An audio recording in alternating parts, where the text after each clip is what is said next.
Hey Jody, just a couple things I just wanted to say and put out there real quick. I just posted Celebrate With Me. I just had a big exciting day thing happen. I chopped vegetables and filled the slow cooker and actually prepared a real dinner meal by myself. And I posted Celebrate With Me. And then after I did that, I realized a lot of people don't know that my vision is really, really bad. And even some of my closest friends don't know how bad. Even some of the very, very closest people in my life, even my children. Even when I've told people about vision loss, they don't understand that I don't prepare meals for myself because I can't see well enough. I've only recently begun to explain to people very close to me in my life just how badly I have been going blind in 2023. Hopefully, it's only like a glaucoma thing that might be able to get fixed. I haven't been able to speak about it out loud without completely breaking down. Earlier this year, I had put something on social media about please pray for me. It's a health issue. I'll update you when I can. That was months ago. I went and got new glasses, and they gave me a referral to an ophthalmologist. The optometrist was so freaked out when he was giving me the referral. He was visually disturbed and having a hard time giving me the information for the referral. At the time, I had zero health care, insurance, money, nothing. Living in someone's guest room, didn't even know where my life was going at the time. Since then, I was the only one that knew how bad it was. Couldn't even come to terms with it myself. Didn't know how to explain this to anyone else. Have kind of been sitting with this information all this time. Never really telling anyone else how bad it was. But I've been privately trying to come to terms with the fact that right when I was really getting going with my art, I've been going blind.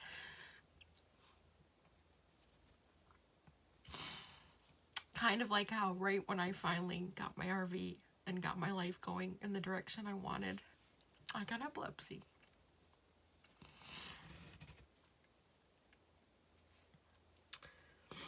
So for all of you who have been wondering, why doesn't she answer my messages? Why does she act so erratically? Why does she not make sense? Why does she say this, then do that? Now you know, now you know. I haven't driven a vehicle since 2020 when I sold my truck. And I may never drive again as long as I live. And I didn't have health care for 6 months. And I make every decision from now on for the rest of my life for my health first. Health care and getting my health on track and trying to save my vision while I can. That's my first and only filter. It has to be. And so, you know, like I should anyway, everyone should be making every decision for their life about what's good for me first. That's not selfish. That's what you came here to do. You came here to live your life first, right? That's not selfish. That's not selfish to put yourself first in your own life. That's what you're supposed to do. I didn't for so long, and now I'm paying for it. Yeah. So for a long time, I've been heating up something in the microwave and heating cheese on bread, and I made some choices, and I got my health care back, and I went to my doctor, and I got back on my blood pressure medicine, and I don't have to cut epilepsy pills in half anymore, and he's testing my blood, and he's referring me back to my neurologist, and yeah, I'm getting things straightened out. I'm getting things fixed and straightened out and putting myself first, and he's referred me to an ophthalmologist, and we're going to try to get this fixed before it's too late. And today my vision was better, and I made an actual dinner meal. Like, I chopped vegetables on a cutting board and put them in a slow cooker with a pork roast. And that was really cool. And someday I'm going to drive again. I believe that. And I make art. That's what I do. I make art.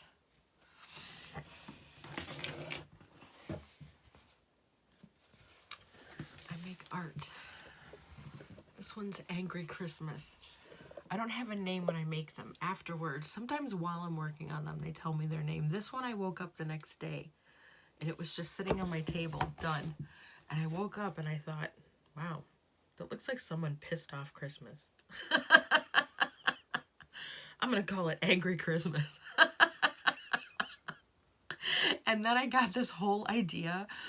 You know how people do those videos? I follow a few different channels where one person makes the video, but they dress in wigs and clothes and they play 3 different characters in the video. I love those kind of videos, and I follow a bunch of those people. And I got this idea of someone comes in the room and be like, guys, Christmas is pissed. And this whole, I already had this whole script in my head. And they're like, why? What do you mean? And like all about how we've commercialized Christmas and everything. Because we went to Hobby Lobby to buy something, and because I needed one $3. I ran out of this yellow, like in the middle of this project. I was like running out of this yellow, and we went to Hobby Lobby to buy one $3 bottle of paint. And the 3/4 of the store was like moved over for all this commercialized Christmas crap, right?